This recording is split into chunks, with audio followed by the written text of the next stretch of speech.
Kalau uang yang asli, tuh dilihat, ada timbul pencahayaannya.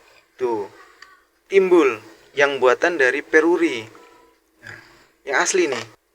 Sementara yang Bang Aryan dapatkan kembalian uang itu nggak ada timbul, burem, sama sekali nggak menerawang.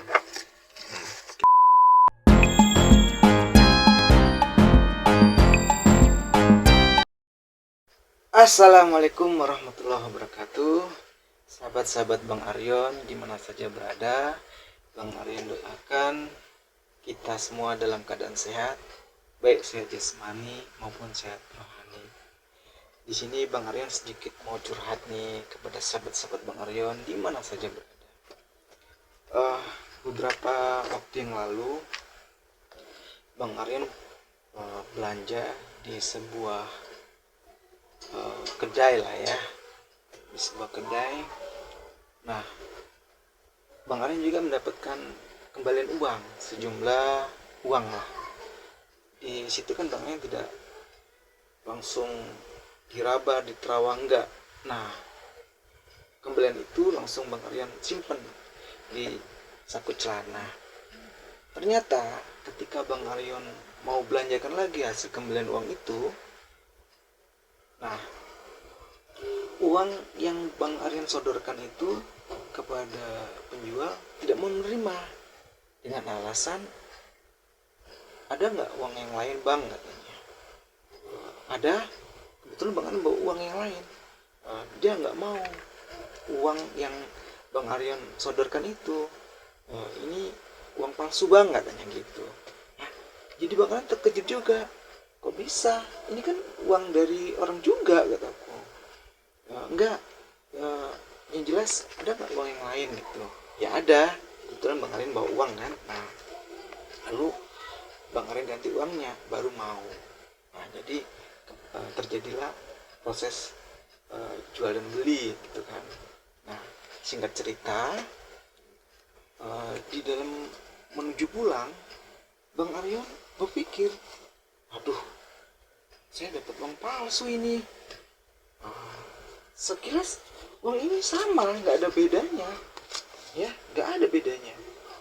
Cuma kalau di terawang memang nggak kelihatan terawangannya.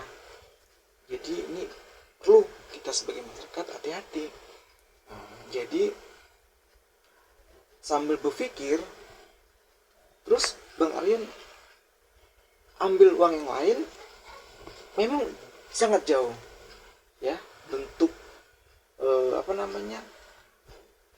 hasil terawangnya, terus jenis kertasnya, terus benangnya itu memang beda. Kalau sekilas memang sama, tapi ada pembedanya, jenis kertasnya dan lain sebagainya. Nah, kebetulan sekilas beda ya, ukuran juga beda, besaran dari uang yang asli, bedanya cuma berapa mili. Nah, Bang Aryan juga ada alat untuk membedakan. Kita lihat ya alatnya ya, sahabat. Ini adalah alatnya. Jadi kalau uang yang asli, tuh dilihat, ada timbul pencahayaannya. Tuh, timbul yang buatan dari peruri. Nah, yang asli nih, timbul. Jelas, ya. Nah, kita balik pun sama. Timbul tuh. Ada bunganya, timbul. Sementara yang Bang Aryan dapatkan kembalian uang itu nggak ada timbul, burem, sama sekali nggak menerawang. Kita balik juga sama. Tuh. Ya. Jadi di sini kita sebagai rakyat harus bisa membedakan. Di sini jujur Bang Aryan sangat dirugikan, walaupun uangnya hanya 50.000 gitu. Ya. Nah, sahabat Bang Aryon, Bang Aryon merasa dirugikan, maka kita harus pandai untuk membedakan mana uang asli dan mana uang palsu. Di sini pertama melihat. Ya, langkah pertama dan paling dasar adalah melihat dengan mata telanjang. Tadi Bang Aryan menggunakan alat ya. Uang asli memiliki ciri visual yang sulit ditiru. Maka oknum yang mengedarkan uang palsu itu belum bisa menyaingi produknya Peruri ya. Pertama, gambar tampak jelas dan tajam, tidak buram atau pecah. Ini sangat beda kertasnya, jenis kertasnya sangat buram ini ya. Warnanya solid dan tidak teratur. Ada perubahan warna pada angka nominal saat dilihat dari sudut tertentu pada uang emisi terbaru. Nah, ya, ini yang asli. Uang palsu biasanya terlihat lebih kusem, kurang simetris dan detail gambarnya tidak presisi. Nah, ini sangat tajam ya. Kalau kita sangat membedakan, takutnya bagi bapak-bapak atau ibu-ibu yang di pasar itu, yang orang-orang sudah tua, itu sangat kasihan mendapat uang palsu seperti ini ya. Dia dari pembeli itu langsung aja dicomot, masuk ke kantongnya, padahal itu uang palsu. Ini sangat dirugikan. Ini bagi oknum-oknum ini harus saja ditangkap ya. Nanti kita lihat pasal yang dikenakan. Yang kedua tadi yang pertama dilihat, yang kedua diraba. Langkah kedua adalah menggunakan indera peraba. Nah, diraba ya. Uang asli dicetak dengan teknik khusus atau intaglio yang membuat permukaannya memiliki tekstur yang timbul. Betul. Pada bagian tulisan Bank Indonesia, lambang negara Garuda dan angka nominal biasanya terasa kasar dan menonjol. Uang palsu cenderung licin atau terlalu halus karena menggunakan cetakan biasa atau printer rumahan. Ya, sangat berbeda dong. Ketiga, diterawang. Langkah ketiga adalah menerawang uang ke arah cahaya. Kalau kita nggak punya alat seperti Bang Aryan tadi, seperti ini aja ya. Pada uang asli akan terlihat benang pengaman yang tertanam di dalam kertas nih, benang pengamannya ya. Akan muncul pula gambar watermark, biasanya berupa wajah pahlawan nasional yang hanya terlihat ketika uang diterawang. Uang palsu seringkali hanya mencetak gambar mirip watermark di permukaan, tapi tidak tampak transparan dan menyatu dari dua sisi. Tadi kalau pakai menggunakan alat sangat jelas ya, ada gambar terawang jelas itu. Nah, jadi ciri-ciri khusus uang asli Indonesia ya.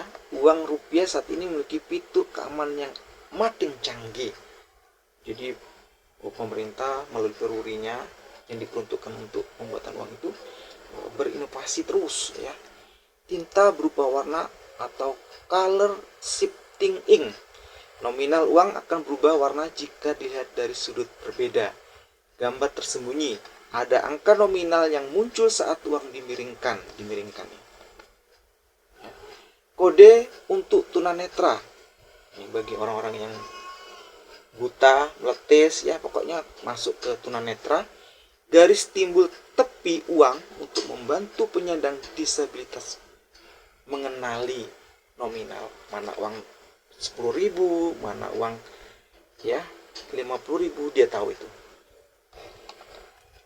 Nah, berkenaan dengan uang palsu itu diatur saudara ya, sebelum diberlakukan undang-undang yang terbaru ya, KUHP dan KUHP yang terbaru di tahun 2026 ini masih bisa terpakai ya. Itu diatur tentang pemalsuan mata uang dan uang kertas, itu diatur pada pasal 244. Barang siapa meniru atau memalsu mata uang atau uang kertas yang dikeluarkan oleh negara atau bank dengan maksud untuk mengedarkan atau menyuruh mengedarkan mata uang kertas itu sebagai asli dan tidak palsu, diancam dengan pidana penjara paling lama 15 tahun. Dari 244 sampai 252 dengan ancaman berbeda-beda. Bayangkan. Ini masih berlaku ya. KUHP dan KUHP masih berlaku. Nah, di undang-undang nanti di tahun 2026 diberlakukan. Tadi diatur undang-undang ini 244 sampai 252 ya. Di sini untuk di tahun 2006 ini para penegak hukum dan mahasiswa hukum itu diatur ya di menjadi pasal 374. Sementara kalau di KUHP yang lama ya itu kok 374 itu tentang penggelapan. Di yang terbaru uang palsu 374. Penjelasannya, setiap orang yang memalsu mata uang atau uang kertas yang dikeluarkan oleh negara dengan maksud untuk mengedarkan atau meminta mengedarkan sebagai uang asli dan tidak palsu dipidana dengan pidana penjara paling lama 10 tahun atau pidana denda paling banyak kategori 7 Rp. Nah, ini kalau yang terbaru itu dari 374 sampai 381 diatur. Itu nanti ya. Tapi ini sekedar pengetahuan umum. Jadi solusinya sahabat, jika kita sudah tahu nih palsu toh, sudah tahu palsu, ini jangan kita edarkan lagi untuk balas dendam gitu kan. Saya juga dapat uang dari kembalian uang, jadi kita kembalikan. Tapi kita sudah tahu toh ini palsu. Nah, itu tidak boleh. Jadi sebaiknya cukup sampai di sini, kita sobek atau kita bakar, atau kalau tidak itu kita sebagai kenang-kenangan kita lem di meja kerja kita, lem, dan kita tulis uang palsu. Cukup sampai di sini. Kalau orang bertanya, itu kenapa? Itu ada tulisannya uang palsu. Ini tidak kita edarkan, ini hasil kembalian dari kita beli. Ya, jadi jangan diedarkan lagi, malah nanti kita kena pasal. Nah, kan tidak etis juga kok kita sudah dirugikan kena pasal lagi. Nah, maka dari itu kalau ingin aman bakar aja. Nah, uangnya ya. Jadi kita harus bijak-bijak mengenai uang palsu ini. Ya, kalau kedapatan orang mengedarkan uang palsu, segera laporkan ke pihak berwajib untuk ditindaklanjutin. Ya, demikian yang Bang Aryon sampaikan kepada sahabat-sahabat Bang Aryon, bijak-bijak dalam menyikapi uang palsu. Terima kasih. Assalamualaikum warahmatullahi wabarakatuh.